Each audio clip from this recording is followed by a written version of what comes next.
natürlich auch die beiden Ehefrauen, nämlich Elke Bühnwender, die Ehefrau von Herrn Stein. Bienvenue. Super.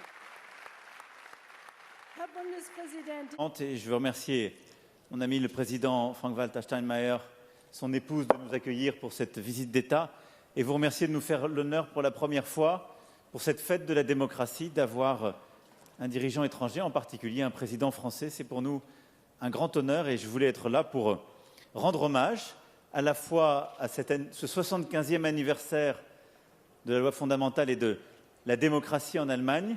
On en parlait avec le président aussi, ce 35e anniversaire de la réunification qui va avec et qui a entraîné une réunification de notre Europe. Donc on est très heureux d'être là.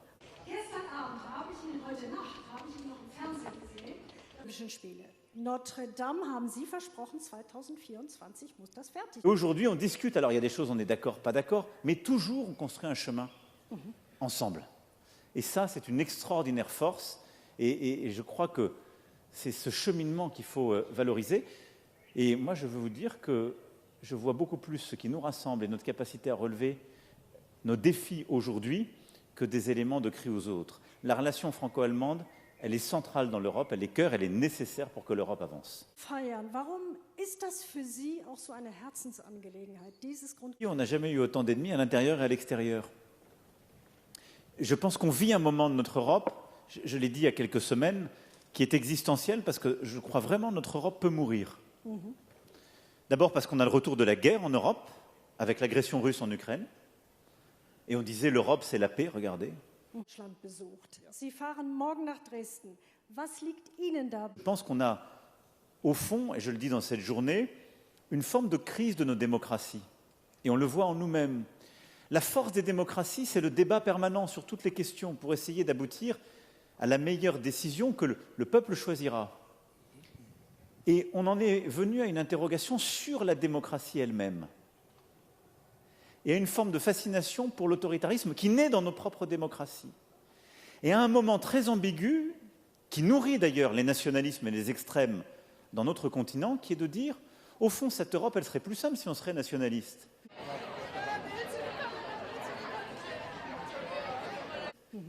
Mais on oublie de se dire, qu'est-ce que serait cette Europe si les nationalistes l'avaient dirigée ces dernières années?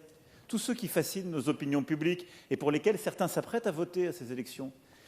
Mais si les nationalistes avaient été aux affaires en Europe, nous n'aurions pas eu le vaccin en tant qu'Européens, on n'aurait pas eu de plan de relance européen, on n'aurait pas de capacité à répondre aux défis migratoires en européen, on n'aurait pas eu de Green Deal européen et une capacité à gérer la décarbonation, et on serait divisé entre Européens, puisque croyant avant tout à une base nationale, on aurait lâché l'Ukraine pour soutenir la Russie, que soutiennent tous les nationalistes dans nos pays, et donc l'histoire ne serait pas la même.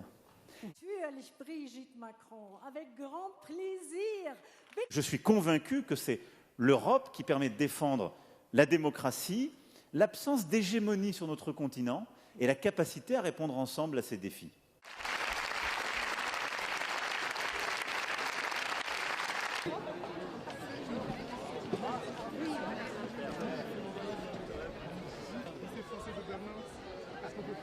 Français de Berlin.